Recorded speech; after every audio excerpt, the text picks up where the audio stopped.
அப்போ சிட்டியில் அவங்க வந்த உடனே ஃபஸ்ட்டு அவங்களுக்கு இந்த அளவு எக்ஸ்போஷர் இல்லாதனால ரெகுலராகவே வெளில சாப்பிட ஆரம்பிச்சிடுறாங்க.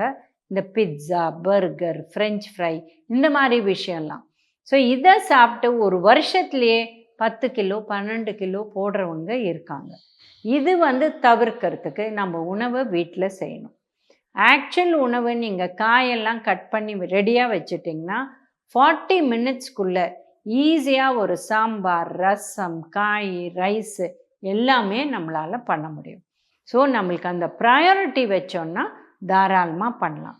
அப்படி உங்களுக்கு காய் கட் பண்ணி ரெடியாக இல்லைன்னா ஒரு வெள்ளரிக்காய், தக்காளி, கேரட் இதை க்ளீன் பண்ணி நீங்கள் வச்சுட்டிங்கன்னா சாப்பிட்ற டைமில் ஒரு கத்தி, ஒரு பீலர் எடுத்துட்டிங்கன்னா நான் ஆட்டோமேட்டிக்காக அந்த வெள்ளரிக்காவை கட் பண்ணி கேரட்டையும் தக்காளியும் அப்படியே சாப்பிட்லாம், இல்லை கட் பண்ணி சாப்பிட்லாம்.